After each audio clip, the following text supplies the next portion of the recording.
નમસ્કાર વિદ્યાર્થી મિત્રો, હું છું ઝાલા જયેન્દ્ર અને તમે જોઈ રહ્યા છો ગુજરાતી એજ્યુકેશન. વિદ્યાર્થી મિત્રો, આજે તમે ધોરણ 6 વિષય ચિત્રકલા દ્વિતીય સત્ર મૂલ્યાંકન 2023 અને 24નું વાર્ષિક પરીક્ષાનું પેપર સમજાવી રહ્યું છું. વિદ્યાર્થી મિત્રો, આ પેપર તમારે કુલ ગુણ 80 માર્કનું રહેશે અને તેનો સમય તમારે 3 કલાક છે. તો જોઈએ આપણે. પહેલો છે કે નીચે આપેલા વિષયો પૈકી કોઈ એક વિષય પર પેન્સિલથી ચિત્ર દોરો. ચિત્રમાં રંગ પૂરવાના નથી.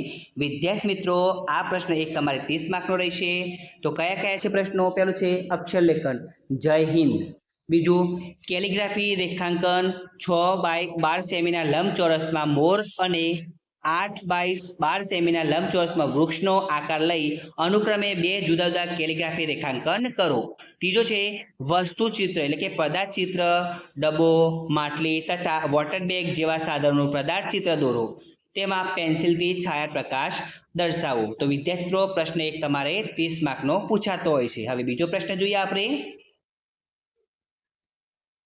એની અંદર નીચે આપેલા વિષય પૈકી કોઈ પણ એક વિષય પર ચિત્ર દોરો. તેમાં મનગમતા અથવા પોસ્ટર કલર પૂરો. તો વિદ્યાર્થીઓ, પ્રશ્ન 2 તમારે 50 માર્કનો પૂછાય છે. તો પહેલું છે કે ચિત્ર સંયોજન, માનવ આકારો, રસોઈ કરતી સ્ત્રી અથવા દોરડા કૂદતી છોકરીનું ચિત્ર દોરી તેમાં મનગમતા રંગો અથવા પોસ્ટર કલર પૂરો.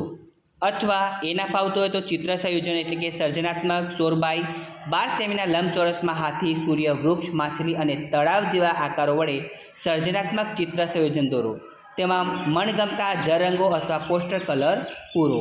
હવે બીજો પ્રશ્ન છે ભૌમિતિક ભાતચિત્ર, 12x12 સેમીના લંબચોરસમાં ભોયતળિયા ટાઇલ્સનું ભૌમિતિક ભાતચિત્ર બનાવો. ભાતચિત્રમાં રંગ પૂરવા એક રંગ અથવા બે રંગોનો ઉપયોગ કરવો. તો વિદ્યાર્થી મિત્રો, આ હતો તમારે પ્રશ્ન 2. તો વિદ્યાર્થી મિત્રો, તમને મારી આ વિડીયો પસંદ આવ્યો હોય તો વિડીયો લાઈક કરો, કમેન્ટ કરો, શેર કરો અને સબસ્ક્રાઇબ જરૂર કરો. વિદ્યાર્થી મિત્રો, આના વગર બીજી વિડીયો જોઈતો હોય તો નીચે ડિસ્ક્રિપ્શનની અંદર લિંક આપેલી છે. ધન્યવાદ.